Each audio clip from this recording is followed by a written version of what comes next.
안녕하세요. 동갑내기 남자친구와 결혼을 앞두고 있던 20대 여성입니다.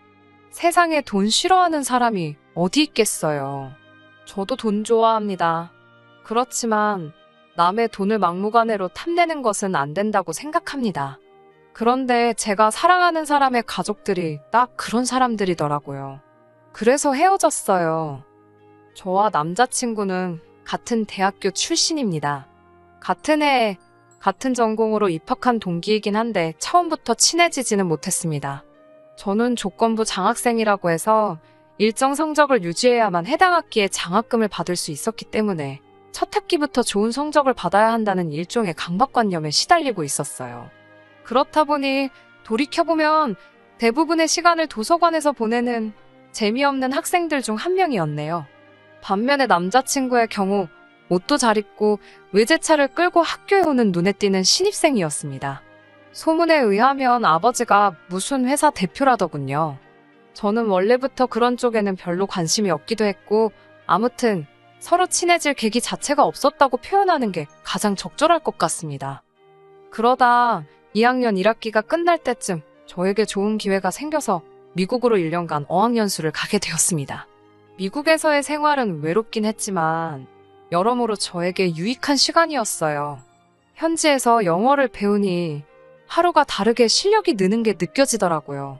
귀국하기로 한 날짜가 2주 정도 남았던 무렵 결국 저는 부모님께 1년만 더 있게 해달라고 부탁을 드렸습니다.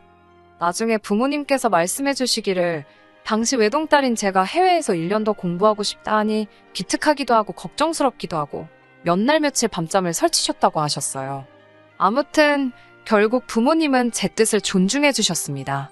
부모님의 응원과 도움으로 저는 미국에서 2년 동안 어학연수를 한 뒤 한국으로 돌아왔습니다.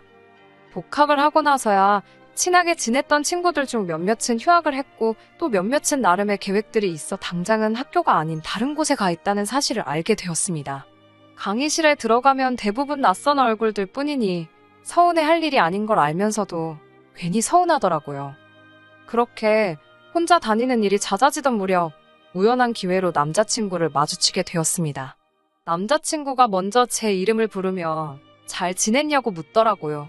남자친구가 제 이름을 기억하고 있다는 사실에 살짝 놀랐습니다. 마침 수업이 없었기에 학교 앞 카페에서 잠깐 이야기를 나누게 되었습니다.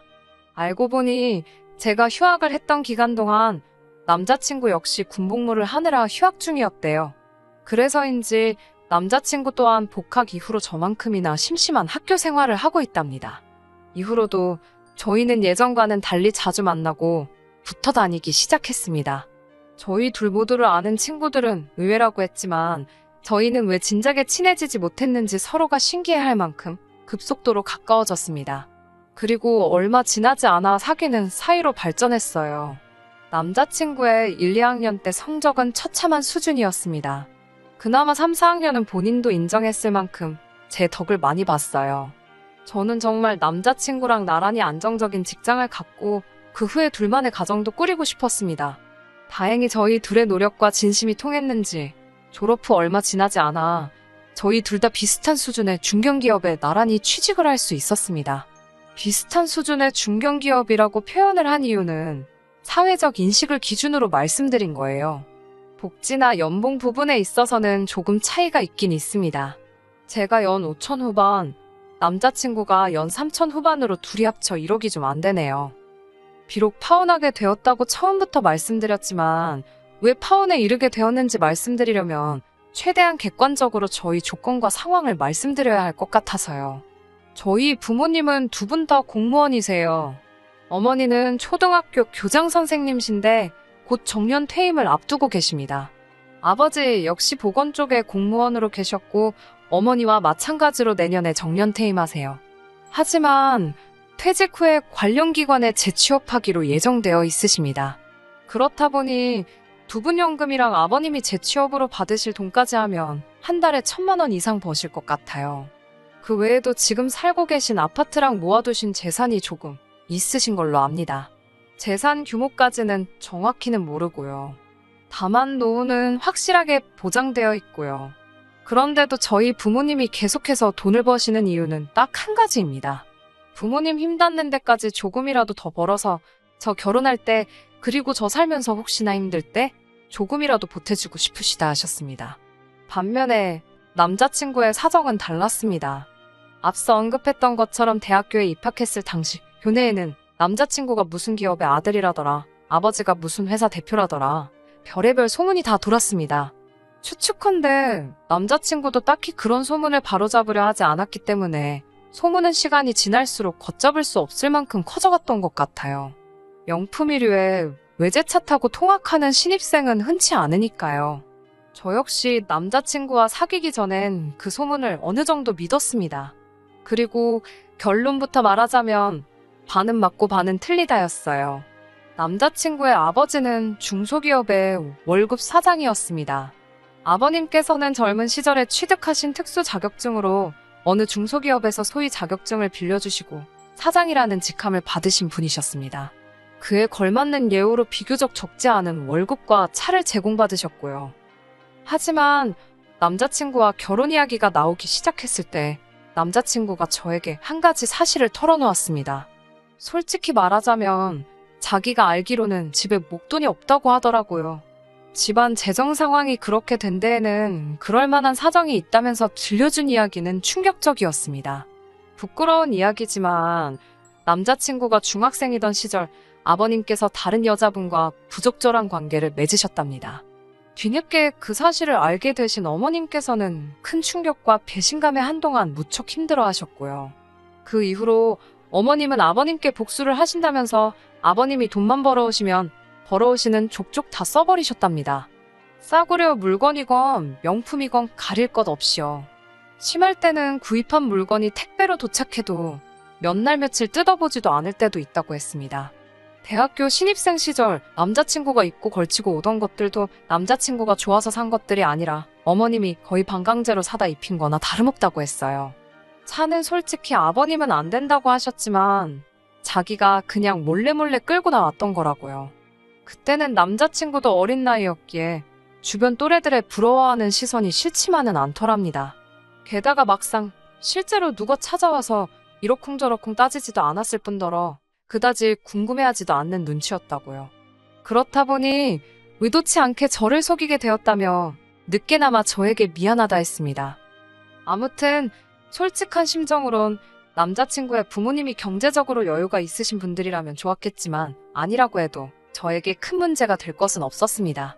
주변 사람들이 말하기를 안 주고 안 받는 것도 괜찮다고 했거든요. 이런 생각을 할 때만 해도 진지하게 결혼 이야기가 나왔던 시기도 아니었고요. 하지만 사귄 지 4주년이 되던 날 저는 예상치 못했던 프로포즈를 받게 되었어요. 결혼 이야기가 나온 뒤 처음으로 남자친구 부모님께 인사를 드리기 위해 남자친구 집으로 향했어요. 제법 오랜 시간 동안 연애했지만 남자친구 부모님께 인사를 드리는 건 이번이 처음이었습니다. 사실 남자친구가 몇 번이나 어머님 아버님과 식사 자리를 만들어 보려고 노력했던 걸로 알고 있어요. 하지만 그때마다 남자친구보다 8살 많은 누나가 뭐가 그렇게 급해서 안달이냐며 남자친구에게 무안을 준다고 하더라고요.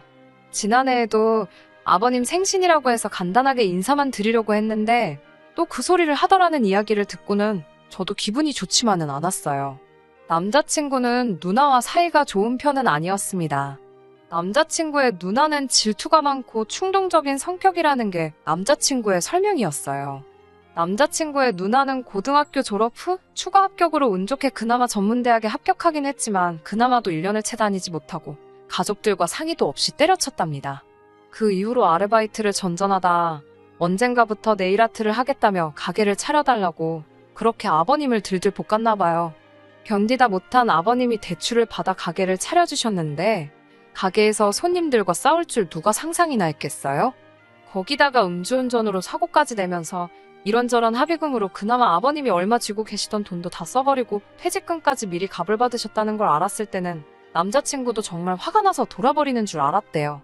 그러니 남자친구의 입장에서도 아무리 피를 나는 형제일지라도 누나가 곱게 보일 리는 없었겠지요. 아무튼 이런 대략적인 상황을 아는 상태에서 남자친구의 식구들을 만나러 가게 되었습니다. 저나 남자친구나 반대 방향이긴 해도 서울에 살고 있었기 때문에 찾아가는 길이 어렵지는 않았어요. 저도 다른 사람들처럼 화과자에 꽃바구니를 준비했습니다. 남자친구의 집은 평범한 30평대 아파트였어요. 도착하니 어머님 아버님께서 반갑게 맞아주셨습니다. 어머님은 당신이 어제 시간이 없어 제대로 준비를 못하셨다며 그냥 있는 반찬이랑 대충 한 끼 먹자고 하셨습니다. 대신 다음에는 더 맛있는 거 먹으러 가자고 하셨어요. 제가 원래 반찬 투정을 하거나 입이 까다로운 사람은 아니에요. 하지만 식탁을 쓱 보니까 국이나 찌개는 고사하고 마른 밑반찬 몇 가지에 계란 후라이가 전부더라고요. 저도 사람인데 당연히 실망했어요. 하지만 밥을 먹으러 온 것도 아니고 가뜩이나 긴장한 상태라서 어차피 무엇을 먹는들 제대로 소화시킬 자신도 없었기에 애써 그러려니 생각하려고 했습니다. 밥 한 숟갈 뜨려는데 어머님하고 아버님 두 분이서 이야기를 시작하시더라고요. 듣자 하니 아버님은 반년 안에 회사를 나오신답니다. 그리고는 반년에서 1년 정도는 쉬시다가 경비일 알아봐야지 그러시는 거예요. 그 이야기를 듣는데 제가 다 걱정이 되었습니다. 짧은 순간이었지만 별의 별 생각이 다 들었거든요. 현역으로 계실 때 결혼식을 올려야 하는데 라는 생각부터 시작해서 요새는 경비일도 구하기 어렵다던데, 그리고 남자친구 말로는 집에 목돈이 하나도 없댔는데 무슨 돈으로 반년이건 1년이건 버티시려고 그러지. 별의별 생각들이 머릿속을 스쳤어요. 하지만 정작 어머님은 아무런 걱정이 없어 보이셨습니다. 저희를 보시더니 애들이 도와주겠지 그러시는데 정말 깜짝 놀랐습니다. 제가 어떻게 도와드리냐고 물었습니다. 사실 처음 인사드리러 간 자리니까 좋은 게 좋은 거라고 일단은 적당히 맞장구를 쳐드릴 수도 있었지만 그랬다가 제 팔자 제가 꼬게 될 수도 있잖아요. 그래서 처음에 인사하러 올 때부터 할 말은 똑바로 해야겠다고 생각하고 왔거든요. 어머님께서는 저를 물끄러미 쳐다보시더니 남자친구 쪽으로 시선을 돌리시고는 그럼 부모가 힘든데 모른 척 할 거냐고, 안 도와줄 거냐고 되물으셨어요. 그래도 내가 지금까지 키워줬는데 당연히 챙겨줘야 되는 게 도리 아니냐고요. 그러면서 제 남자친구는 당신의 노후 대책이고 연금이랍니다. 그러자 남자친구가 난처한 듯 저를 쳐다보더니 어머님께 챙겨드린다고 대답했어요. 남자친구의 대답을 듣고는 솔직히 실망스러웠습니다. 사실 인사드리러 오기 전 저희 둘이 나름대로 결혼하면 어떻게 생활을 할 것인지에 대해서 예산도 짜보고 이야기를 나눴었거든요. 저는 부모님께 도움을 받을 수 있었지만 남자친구가 받을 형편이 안 되니 차라리 양가 도움 없이 각자 모은 돈과 대출로 결혼을 하기로 했어요. 반반 생활비 하는 집도 많다던데 저희는 일단 저축하는 게 제일 큰 목표이기 때문에 네 돈 내 돈 할 것 없이 같이 모으는데 주력하기로 했고요. 명절, 생일을 제외하고는 외식이나 목돈 지출을 자제하자고도 했습니다. 그렇게 해서 5년 안에 저희 두 사람 이름으로 된 집을 사는 게 최종 목표였어요. 그런데 어머님이 한마디 하니까 설령 어머님 기분 맞춰드리려고 별뜻 없이 한 소리라고 해도 저와 한 이야기가 있음에도 불구하고 쉽게 말을 바꾸는 남자친구를 보니 김이 확 새더라고요. 결혼 후에도 어머님과 제 사이에 무슨 일이 생기면 늘 저런 식이지 않을까 하는 걱정도 되었고요. 저는 이렇게 된 거 물어보고 싶은 건 다 물어보고 확실하고 깔끔하게 정리를 해야겠다 싶었습니다. 그리고 마침 이때 남자친구의 누나가 집에 들어왔어요. 한참 대화 중인데 자기도 한 자리 차지하고 앉더라고요. 뒤이어 어머님께서 먼저 저희에게 결혼 준비는 어떻게 할 건지 물어보셨습니다. 어머님께 제가 신뢰가 안 된다면 얼마나 도와주실 수 있냐고 여쭤봤어요. 그러자 남자친구가 말한 대로 어머님께서는 지금 들고 계신 현금 목돈이 하나도 없다고 하셨습니다. 그러면서 또다시 저희 결혼 자금을 도와주시기는커녕 당신 코가 석자랍니다. 아버님이 경비 일을 하게 된다고 해도 건강상 일주일에 3일 정도밖에 못 하실 거라서 한 달에 200이 안 되게 벌어올 텐데 그동안 쓰던 가락이 있어서 이제 어떻게 생활을 해야 할지 감이 안 오신다고요. 그 말씀을 하시면서 저희를 번갈아 쳐다보셨습니다. 그리고는 설마 부모를 모른 채 하겠냐며 둘이 합쳐서 한 달에 한 500은 버냐고 물어보셨어요. 그러더니 100만 원만 주면 된답니다. 순간 제 귀를 의심했어요. 어머님께서 저희더러 한 달에 100만 원씩 달라시더군요. 제가 어머님께 어머님도 이참에 나가서 소일거리라도 해보시는 건 어떠냐고 물었습니다. 당시 남자친구 어머님은 저희 부모님보다 한참 어리셔서 60도 안 되셨거든요. 밖에 나가보시면 60 넘어서 현역으로 일하시는 분들 많으시다고 하니까 저더러 심보가 고약하답니다. 돈 얘기 좀 했다고 바로 시어머니 될 사람한테 나가서 돈 벌라는 애가 어딨냐고요. 내가 네 돈 달래든 내 아들한테 받으면 된다며 버럭하시는 어머님을 보는데 한숨이 절로 나왔습니다. 제 돈이건 어머님 아들 돈이건 저희 둘이 결혼하면 부부의 공동자금이라고 설명을 드려도 그건 당신 알 바가 아니랍니다. 더 화가 났던 건 옆에서 남자친구 누나까지 끼어들어서 어머님이 당신 아들한테 용돈 좀 달라는데 제3자가 왜 끼어들어서 감나라 배나라 하냐고 저한테 뭐라고 하더라고요. 누가 제3자라는 건지 결국 제가 언니야말로 제3자니까 빠지라고 했습니다. 그러자 남자친구 누나는 저더러 말하는 사가지 좀 보라며 네가 뭐가 그렇게 잘났는데 아까부터 따박따박 말대꾸냐입니다. 시댁에 그렇게 하라고 배웠냐고요. 짜증이 난 제가 나한테 그러지 말고 어머님이 지금 아버님 은퇴하시면 먹고 사실 돈이 없다는데 해결책 좀 내놔보라고 했습니다. 왜 그 이야기할 땐 입 다물고 아무 소리도 안 하고 있다가 제가 무슨 말만 하면 저한테 난리냐고요. 맏딸이신데 앞으로 부모님께 용돈 좀 드릴 거냐고 물었습니다. 언니도 100만 원씩 드릴 거냐고 하니까 남자친구 누나가 저를 죽일 듯이 노려보더라고요. 남자친구는 지 누나가 저한테 뭐라고 할 때는 입 딱 다물고 한마디도 안 하더니 이제서야 저한테 왜 그러냐며 그만하라고 하더라고요. 남자친구 누나는 자기가 자기 엄마한테 얼마를 주든 그게 저랑 무슨 상관이냐면서 저더러 네가 뭔데 이래라 저래라 난리냐고 고래고래 소리를 질렀습니다. 저도 언니한테 그러니까요. 그게 제가 하고 싶은 말이에요. 저희가 결혼을 하게 되면 어머님한테 용돈을 얼마 드릴지 이야기하고 있는 건데 왜 언니가 끼어드냐고요. 벌써부터 시누이 노릇이라도 하고 싶어서 그러냐고 물었네요. 그러자 남자친구 누나가 약간 얼빠진 표정으로 저를 쳐다보더니 너 미국물 먹었다더니 성격 뭐 같다고 그러는 거예요. 뜬금없이 미국 이야기가 왜 나오나 싶어서 순간 저도 벙쪘습니다. 남자친구도 왜인지 놀래서는 자기 누나한테 그 소리를 지금 왜 하냐고 말리더라고요. 그러니까 그 누나가 제 남자친구를 보면서 너 찝찝해 했잖아. 네 여자친구가 너 만나기 전에 미국에서 혼자 살았다고 집에 남자 몇이나 들였을지 모르겠다면서 걱정했잖냐고 소리를 빽빽 지르더라고요. 그 이야기를 듣는데 너무 충격적이었습니다. 연애 초반에 남자친구가 미국 생활은 어땠냐고 몇 번 묻기는 했는데 그냥 괜찮았다고 가볍게 이야기하고 넘겼거든요. 속으로 그런 생각을 하는 줄도 모르고요. 오늘 하루 종일 들었던 그 어떤 말들보다 남자친구의 속내를 알게 된 게 가장 슬프고 속상하고 이 결혼은 못하겠다 싶었습니다. 주섬주섬 제가 사갔던 화과자를 챙기고 자리에서 일어나는데 남자친구가 저를 잡더라고요. 그런 게 아니라면서 한다는 말이 아주 가관이었어요. 요새 여자들이 문제랍니다. 다들 해외만 나가면 외국 남자들하고 어쩌고 저쩌고 내가 사랑했던 남자가 그런 사고방식을 가지고 있었다니 온몸에 소름이 다 끼치는 기분이었어요. 더는 상대도 해주기 싫어서 남자친구한테 돈 많이 벌어서 네 부모나 챙기고 살라고 했어요. 지 방문 밖으로 한 발자국도 나가본 적 없는 여자 만나라고요. 그 와중에 어머님이 제 손에 들린 화과자를 뺏으려 들길래 환불할 거라고 했습니다. 이런 집에 단돈 몇만 원도 쓰기 싫다고요.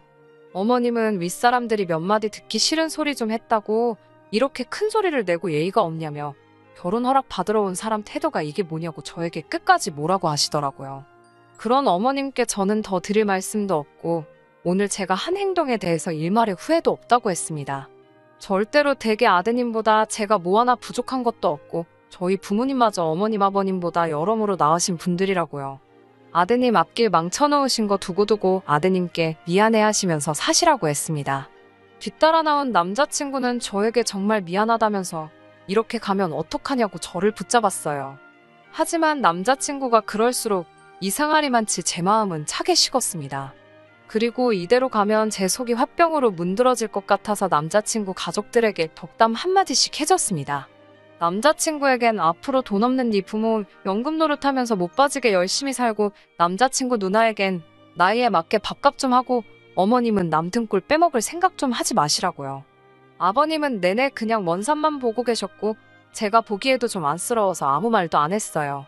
그 이후로 남자친구는 몇 번이고 저를 찾아왔지만 이미 전후 사정을 다 아셨던 친정부모님께서 이런 식으로 자꾸 오면 곤란하다고 돌려보내셨습니다.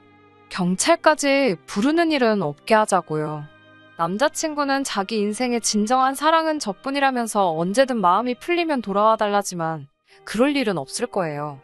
사람 보는 눈이 없었던 제가 멍청했지만 이제라도 알게 돼서 다행이라고 생각합니다. 지금도 그 말도 했어야 하는데 하고 한마디씩 생각나긴 하는데 그래도 하고 싶은 말 대부분 다 해서 속은 시원하네요. 많이 좋아했고 몇 년을 만났으니 당분간 허전하겠지만 잘 지내보겠습니다. 끝까지 들어주셔서 감사합니다. 오늘의 사연은 여기까지입니다.